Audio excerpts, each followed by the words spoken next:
Hey guys, can you imagine living in a dry desert where it never rains and then being told to build a boat to protect yourself from a flood? Well, that's exactly what God told Noah to do, and he did it. And you know what? People just laughed and thought he was crazy, which kind of makes me wonder. Would you be willing to do something if you knew that your friends would just laugh and make fun of you? You see, the reason that you should believe and obey God is because, first off, he cares for you, but more important, he knows about stuff that you and your friends don't know. Now, in today's story, we're going to be finding out what actually happened to Noah while he was on the ark.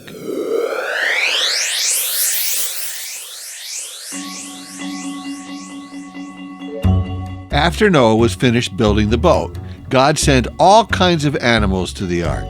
Some were wild, but others were farm animals. And at the same time, some were really small and others were really large. But what all of the animals had in common was that they went into the ark in twos, male and female. Now the animals were kept in pens on the lower, middle, and upper decks of the ark. And it was 7 days after all the animals were on the boat that the flood came. And that was when God closed the door to the ark.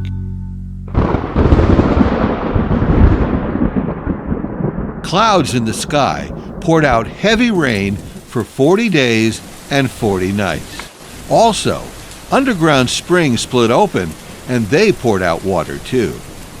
The water continued to rise until it was more than 20 feet above the mountains. Only Noah, his family, and the animals on board the ark survived. Amazingly, the waters continued to cover the earth for 150 days. That's 5 months. So it's a good thing that Noah and his family loaded the ark with lots of food. That way, they and the animals ended up having plenty to eat. Eventually, God stopped the rain and the underground springs so that the water started to go down. And then he made a gentle breeze blow across the earth in order to dry things out. After a little while, Noah sent out a raven to see if it could find dry land, but it couldn't. So then he sent out a dove, but that came back to the boat too because it couldn't find land either. So Noah waited 7 days and he sent the dove out again, and that evening it came back to him with a fresh olive leaf in its mouth. So now Noah waited yet another 7 days and he sent out the dove again. But this time, it didn't come back. So Noah thought, I wonder if there's dry land out there. So he removed the covering on the boat, and guess what? He saw that the land was dry. Once the land was dry enough, God gave permission to Noah to release the animals so that they could go make babies and fill the earth again. So they came out of the ark, one kind after another. Now after Noah and his family got out of the ark, Noah built an altar to the Lord, and he sacrificed birds and animals as an offering to God. Now the Lord was so pleased with these sacrifices that he made a promise. He said, I will never again destroy every living thing on the earth as I just did. In fact, he went a step further and said, as long as the earth continues, there will be planting and harvest, hot and cold, summer and winter, plus day and night without end.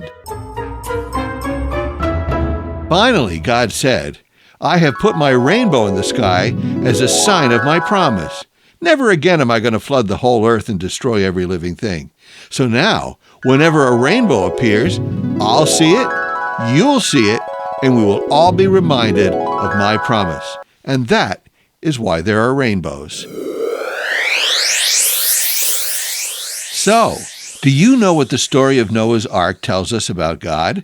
And can you explain why God started to destroy everything and then changed his mind, stopped, and promised to never do it again? Well, the answer tells us two things about God. The first is that God really dislikes sin, and it makes him very upset when he sees us doing mean things to each other. And the second is that God really loves everything he created. So the next time you see a rainbow, think about God's power, God's promise, and God's love.